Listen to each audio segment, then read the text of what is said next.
सुनाओ ब्रैडकॉम ग्रुप। अब देखिए 18 रुपए 70 पैसे का प्राइस। टफ डे था आज, लेकिन यहां पर ना स्ट्रॉन्ग डे में बदल गया। कितना बढ़िया, मतलब बेहतरीन दिन, आउट परफॉर्मेंस बहुत बढ़िया, बेहतरीन, हर चीज एक नंबर। आप एएमओ ऑर्डर देख लीजिए। इस वक्त एएमओ ऑर्डर मेरे ख्याल से सबसे हाईएस्ट शेयर्स इस वक्त एएमओ में लगे हैं। मेरे ख्याल से इतना ज्यादा एएमओ में नहीं लगता था, मेरे ख्याल से। मैंने अभी तक नहीं देखा, आपने अगर देखा हो तो प्लीज कमेंट सेक्शन में बता दीजिएगा। तो अभी देखते हैं। तो अभी एएमओ ऑर्डर देखिए, 10,36,000 शेयर डले हैं। 64 ऑर्डर्स यहां पर लगे हुए हैं। 10,36,000। मेरे ख्याल से मैंने 1.5 लाख देखा, 2 लाख देखा, 3 लाख देखा, इससे ज्यादा मैंने एएमओ नहीं देखा। 10,36,000 एएमओ ऑर्डर्स लगना अपने आप में एक बड़ी बात है, एक बेहतरीन बात है, एक बढ़िया बात है, बढ़िया बात है।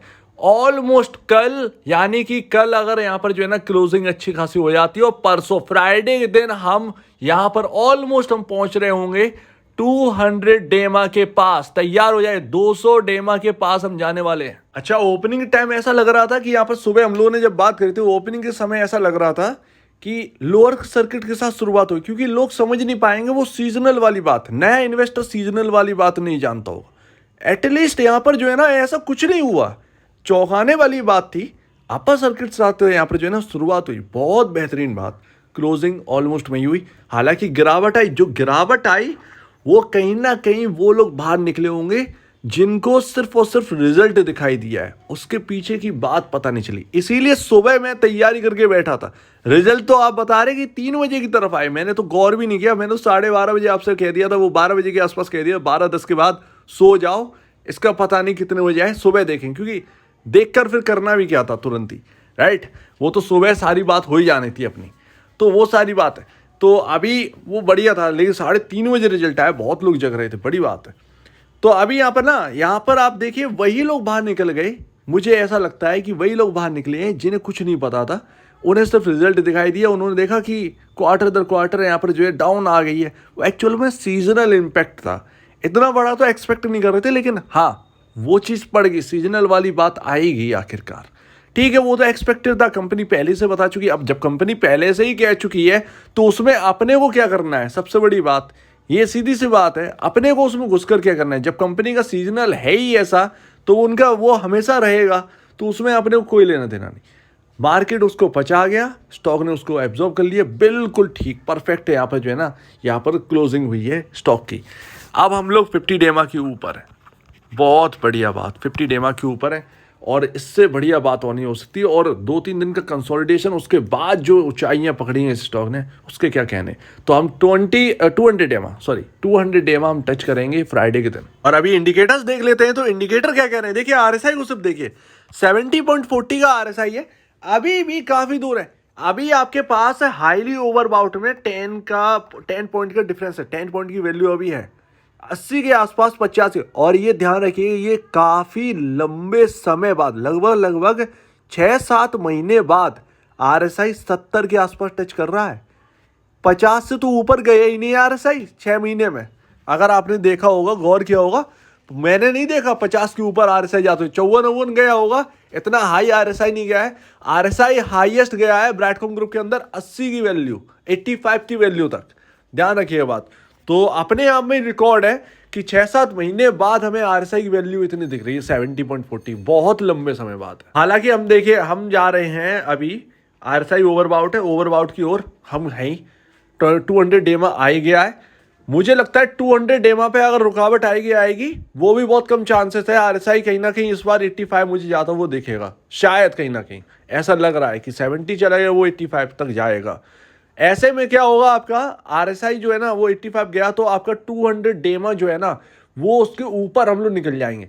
अगर 200 डेमा निकल गया और उसके ऊपर हमने चलना स्टार्ट कर दिया, तब सेलिंग आ गई, तो 200 डेमा कहीं ना कहीं एक स्टॉप लॉस की तरह बनेगा। और इससे अच्छी बात और कुछ नहीं हो सकती। Market cap 3,774 crore, recovery possible है। सब कुछ ठीक रहा तो फ्राइडे के दिन 4,000 करोड़ प्लस का मार्केट कैप हम इस कंपनी का देखेंगे, अपने पोर्टफोलियो वाली कंपनी का देखेंगे, सीधी सी बात है।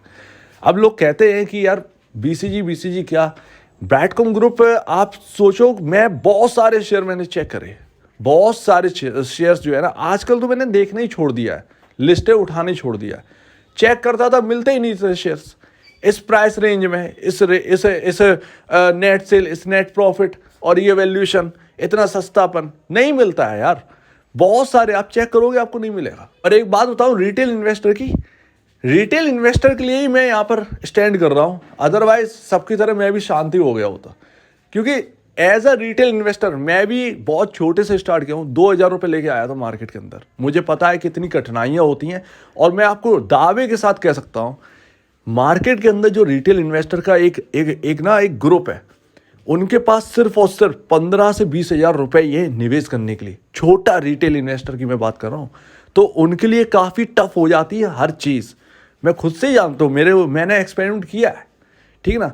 बहुत कम है, बहुत कम, मतलब एक रेशियो बहुत बड़ा है, बट एक रेशियो इतना बड़ा है जिसके पास 15-20 हज़ार रुपये ये निवेश करने के लिए किसी स्टॉक में। तो अब आप कहेंगे कि कंपाउंडिंग में निवेश कर दीजिए, कंपाउंडिंग वाले स्टॉक में कर दीजिए निवेश। कैसे कर पाएगा आदमी, क्या कमा पाएगा उधर? मार्केट कैप वाली कंपनी, अगर आप 1 लाख करोड़ की मार्केट कैप वाली कंपनी है और आपने उसमें 10,000 रुपये निवेश कर दिए, प्राइस जो भी हो डजेंट मैटर, 400 रुपये हो, 4,000 हो, डजेंट मैटर, आपने निवेश कर दिया। आप उस कंपाउंडिंग के चक्कर में आप क्या बना पाओगे? जब वो स्टॉक डबल होगा ना, 1 लाख करोड़ से 2 लाख करोड़ की कंपनी बनेगी, तब आपका कहीं जाकर आपका पैसा 15,000 का 30,000 रुपये होगा, और अचानक से वो 1 लाख करोड़ वाली कंपनी 2 लाख करोड़ की कंपनी नहीं बनेगी। तो रिटेल इन्वेस्टर बेचारा उसमें क्या करेगा? एक सीधी सी बात है, हम तो वही देखेंगे, सीधी सी बात है। एज अ रिटेल इन्वेस्टर, मैं छोटा रिटेल इन्वेस्टर की एज अ बात कर रहा हूँ, मैं तो वही कंपनी देखूंगा जो कि मेरा कम से कम 10 गुना तो करे पैसा, मेरी जेब में पैसा तो आए, ठीक है ना। तो उसके लिए मैं अगर संघर्ष करूंगा तो सीधी सी बात है, रिस्क है। छोटे रिटेल इन्वेस्टर्स के लिए रिस्क बहुत होता है मार्केट के अंदर, बड़े के लिए इतना नहीं होता। बड़े के पास होता है बड़ा पैसा, वो अपना निकल जाता है। टाइटन आइटन जैसे स्टॉक, ये बड़े स्टॉक जो है ना, रियलिटी बताता हूँ, वो उन लोगों के लिए है जिनकी सैलरी 65-70 हज़ार रुपये महीना है, ठीक है ना। साल का उनके पास 8 लाख 10 लाख रुपए के आसपास की अर्निंग है। वो आदमी वह यहाँ पर टाइटन जैसे स्टॉक या बड़े कोई भी A to Z जो भी होगा, उसके अंदर 3-4 लाख रुपए एक साथ निवेश कर सकता है। अब जिसके पास 15,000 वो बेचारा कहाँ जाएगा, कहाँ जाएगा? बैंक ऑफ बड़ौदा में निवेश करोगे, वो स्टॉक चलता भी है। तो ये सारी बातें हैं जो कि निकल आती। टैग स्टॉक है, चलने के ज़्यादा आसार रहते हैं, इसीलिए कहीं ना कहीं रिटेल इन्वेस्टर का एक माहौल भी यहाँ पर बना हुआ है, और उसका साथ भी देना चाहिए। सीधी सा रिस्क है, सबको पता है, पहले सारी चीज़ें डिस्कस हो चुकी है। अगर नहीं करी है और आपने नहीं सुनी है तो ये आपकी गलती है। रिस्क और रिवॉर्ड सारी चीज़ें एक एक पॉइंट को डिस्कस कर चुके हैं, इवन FA तक डिस्कस कर चुके हैं, FA की सिनेरियो डिस्कस कर चुके हैं। ये आपकी गलती है कि अगर आपको याद नहीं है, और अगर आपने नहीं सुना है तो सुन लो जाकर, तब जाकर यहाँ पर अपनी एक राय बना के रखिए। मैंने शुरू से कहा है, अपनी एक राय बना के रखिए स्टॉक के बारे में, तब जाकर आप कुछ कर पाएंगे, ठीक है ना। आप किसकी तैयारी करके बैठे हो, आपने ये स्टॉक क्यों लिया है, तो ये सारी चीज़ें ध्यान रखिए। नए निवेशक को भी ये ध्यान देना चाहिए, क्यों ले रहे हो ये स्टॉक, ये आपको पता होना चाहिए। और भैया ऑलमोस्ट आप देखिए 2.75 का पी रेशियो है। ऐसा कोई स्टॉक नहीं है जिसके अंदर 2.75 का पी रेशियो है IT के अंदर, जिसकी इतनी तंगड़ी अर्निंग हो। तो चांसेस बहुत है, अभी तो शुरुआत है। यही चीज़ उस वक्त हुई थी जब ये 8 रुपये से चलना स्टार्ट हुआ था, तब हम लोगों ने पी रेशियो पर यही बात करी थी। अभी तो शुरुआत है, अभी तो कुछ हुआ ही नहीं है। तो वही बात इस वक्त है। तो सारी चीज़ें फेवर में हैं, बस FA और फेवर में आया है तो समझिए कठिनाइयाँ जो है वो कट गई, ठीक है ना। जो एक ना मरहम लगाने वाली बात है, वो सिर्फ और सिर्फ फॉरेंसिक ऑडिट है। वो फॉरेंसिक ऑडिट आपके एक फेवर में आ जाए, उसके बाद ये समझिए दिन दुगनी रात चौगनी वाला खेल। ऐसा कोई बिजनेस नहीं है जो आपने सुबह खोला और 2,500 रुपये का प्रॉफिट हो जाए। अगर आपके पास 300-400 शेयर डले हैं और ये 50 रुपये का हो जाए, और ये खुलते ही 1.5-2 रुपये ऊपर इधर उधर हो जाए, तो आपका 800-900 रुपये तो ऊपर नीचे हो जाएगा तुरंत। तो ये एक अच्छी बात है। और आपका स्टॉक रखा 20 रुपये का, आपने खरीद रखा, तो आप उस डर से भी दूर हैं, आपका स्टॉक ऊपर भी काम कर रहा है, आपको पता है कि मेरे स्टॉक की सारी चीज़ें बढ़िया हैं। तो सीधी सी बात है यार, एक अलग ही मजा है वो पोर्टफोलियो का। सबकी चाह होती है कि 8 रुपये का स्टॉक हो मेरे पास और वो 800 का हो जाए, बड़ी कंपनी बन जाए और मेरे पोर्टफोलियो में डली हो। तो वो सारी बातें एक आ जाती, फैक्टर है भाई। 200 डेमा जो है ना, वो आपका शिफ्ट है ऑलमोस्ट 20 रुपये पर, तैयारी है। सिर्फ और सिर्फ हम कितना दूर हैं, 30 पैसे, 1 रुपये 30 पैसा, 1 रुपया 30 पैसा दूर है। आराम से कल यहाँ पर देखिएगा, अगर यहाँ पर क्लोजिंग हो जाएगी अच्छी तरीके से, ऑलमोस्ट 19 रुपये 50 पैसे पर कदम, और यहाँ पर तैयारी रहेगी फ्राइडे के दिन 200 डेमा को टच करने की या उसके पार निकलने के लिए। अगर वो नहीं कर पाए तो कहीं ना कहीं देखा जाएगा, उसको चेक करना पड़ेगा, ऐसे नहीं कह सकते अभी। फिर उसकी बात देखेंगे, वो फ्राइडे के दिन देखेंगे। उम्मीद है सब कुछ बढ़िया है, आपको ये बात अच्छी लगी होगी। रिटेल इन्वेस्टर अपना तय करें कि आपने स्टॉक क्यों लिया है, अपनी एक वजह तय करो, ठीक है ना, तब जाके आप कुछ कर पाओगे।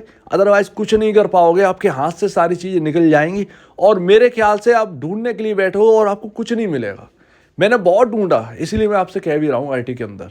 तो उम्मीद है आपको ये बात बहुत अच्छी लगी होगी। आपका क्या कहना है इसके ऊपर कमेंट सेक्शन में कहिए, और अगर आपको वीडियो में प्रॉब्लम है, कुछ पूछना है, कुछ बताना, कुछ कहना है, तो प्लीज़ कमेंट सेक्शन में कहिए। और अब वीडियो देखने के लिए बहुत धन्यवाद दोस्तों।